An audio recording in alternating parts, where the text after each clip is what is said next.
Ukraine's Prime Minister has resigned in what he says is part of an attempt to find a peaceful solution to the country's political deadlock. The parliament is now reviewing several other concessions made by Ukraine's president, but the opposition is pledging to continue mass protests in the capital until the country's head of state steps down. And artist Alexei Yarshevsky is in Kiev for us right now. Alexei, what exactly is today's vote in parliament going to address? It would not be an exaggeration to say that today is the most important parliamentary session in the history of modern Ukraine, and has already started with some big news, with the country's Prime Minister Nikolai Azarov saying he is offering his resignation as a step to stop the violence, to bring the country to peace. We do know that last night the sides of the political crisis have managed to agree to abolish the controversial anti-riot legislation, and also to release the prisoners, all those who were detained during the mass protests, even the so-called right-wing sector, the hardcore right-wing nationalists who are in the core of the protest. They've said also last night that they would withdraw from the governmental quarter, dismantle the barricades and retreat to the pre-January 19th position, which is the Independence Square, if a compromise between the opposition and the president is found. So all these laws, all these amendments will be voted within this parliamentary session. We're certainly following it.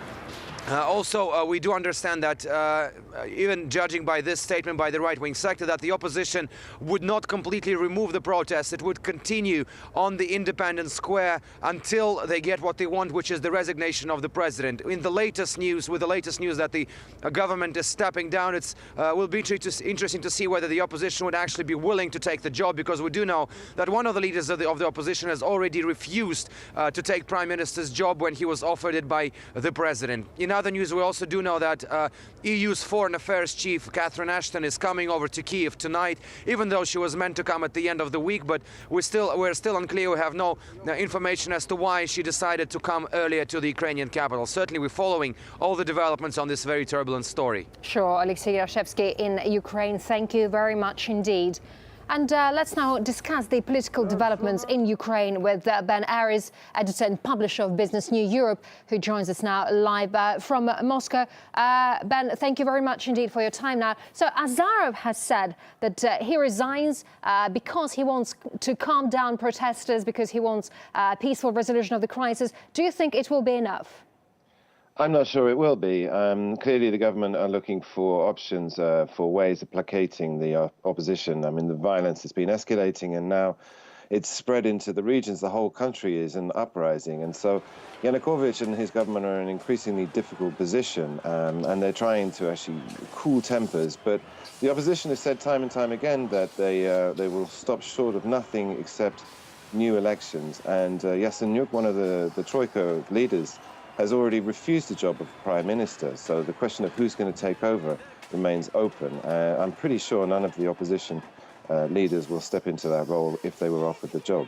Sure, the protests in Kiev have been ongoing for more than 2 months now, with the opposition actually demand for the Prime Minister to resign. Why do you think it took him so much time to do so? Well, following the events of the weekend, I mean, you have to bear in mind, up until now, it's been a clash between principles. On the one side, the opposition is saying we have the right to protest, and on the other side, the government is saying we are the elected government and therefore we have the right to lead the country. But things went to a new level at the weekend, where the opposition supporters started taking over the regional governments. I mean, it is outside now the law and outside the constitution. In effect, you have a straight power clash or a coup d'etat, in so much as, unelected people are taking over regional governments. And so Yanukovych is finding himself increasingly put up against the wall, in the sense that in order to resolve this, one of the options is to put the army in. And nobody wants that. Indeed, the army took themselves out of the equation by declaring their neutrality yesterday, which is good news, because it means the bloodiest solution to this won't happen. But his options are being reduced, and I think this is an offer on his part to find some sort of compromise to actually end the conflict on the street. Yeah, and also some experts are already suggesting that without Premier Azarov in the government, President Yanukovych is now essentially a lame duck Would you agree with that? Well, the problem is, I mean, the government can work for another 2 months without a prime minister. And under the new constitution that was introduced in 2004, most of the power remains with the president. But certainly the government looks less legitimate without a proper prime minister at the top. And Yanukovych is then sort of clearly in charge of everything.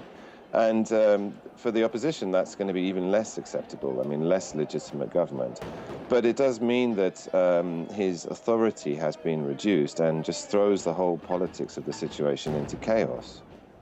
The Prime Minister's resignation was not the only demand from the opposition. We know that a snap presidential election is also on the list. Should we expect concessions from the president on that too? I think that's the last thing that he's going to agree to. He's going to try everything else before he actually agrees to elections. But, you know, the country remains split. You have to remember the last polls said that, you know, roughly 50% of the country supports Yanukovych and about 50% support the opposition and 42% support Yanukovych. And his ratings have actually gone up a little bit recently. The question is if it went to a second round, he'd probably lose to the opposition. And therefore, I think Yanukovych is going to try and avoid having elections until they're scheduled, which is February 2015, if he can get away with it. Ben Aris, editor and publisher of Business News Europe, live from Moscow. Thank you very much indeed for that. We appreciate it.